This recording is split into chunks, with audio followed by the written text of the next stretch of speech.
Hi, I'm Harry from Audient, and in this video I'm going to show you how to use ScrollControl, a really cool new feature on our new high-performance audio interface, ID14.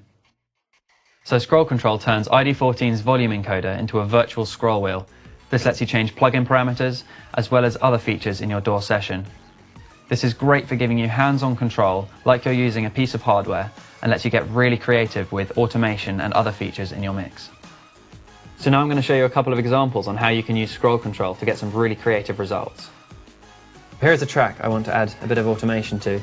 I have a build-up section over here just before everything kicks in, and I want to add a filter sweep to the string section just before everything comes in. So first of all, I'm going to put ID14 into scroll wheel mode by pressing the ID button, and then I'm going to make sure that I can write the automation on the track. So in Logic I open up automation and then I put touch mode on. Now this means that any parameter that gets changed will get written into automation. Now the next thing to do is to open up my filter, and at the moment for this I'm going to change the cutoff. So all I've got to do is hold my mouse over the cutoff, and then when I turn the scroll wheel it will write the automation. So if we set it up to go, hold my mouse over and play. You make me feel good, you make me feel good, only you. Hey baby, you make me feel so good.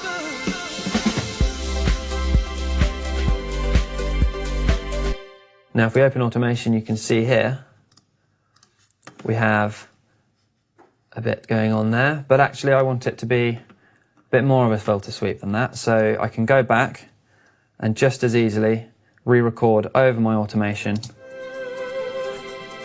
Hey baby, you make me feel so good.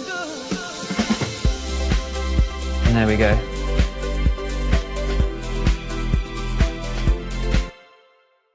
So now I'm going to show you a similar thing to what we just did using a filter sweep, but instead of using a plugin, I'm going to use the Logic's ES2 synth.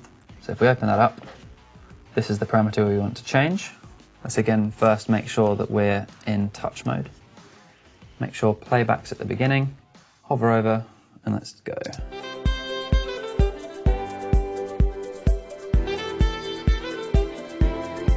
Only you make me feel good, you make me feel good, only you. Hey baby, you make me feel so good.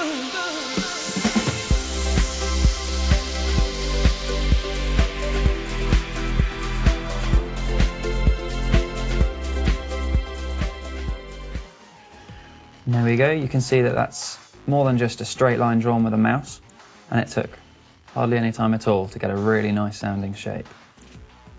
So this is a really useful technique, and it's really easy to do with ScrollControl. Now I'm going to show you how you can use ScrollControl to add a performance element to your sounds. So here I have a bass line with Massive by Native Instruments, and we're going to use ScrollControl to change some of these macro controls while we're going along.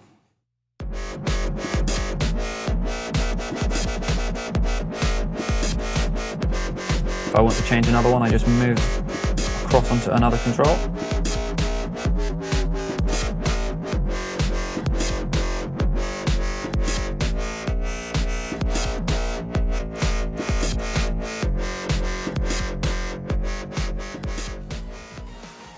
The great thing about having this hands-on control is it really lets you feel the music and gives you the option to add a human performance element to your recordings.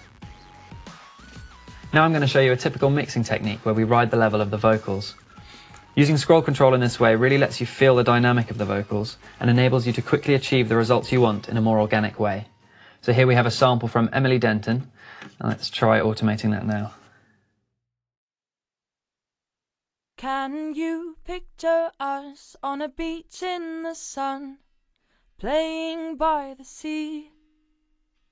Or to millions of faces in hundreds of places, it's all within our reach. So now we've done that to the vocals, why not try adding a bit of delay in there now?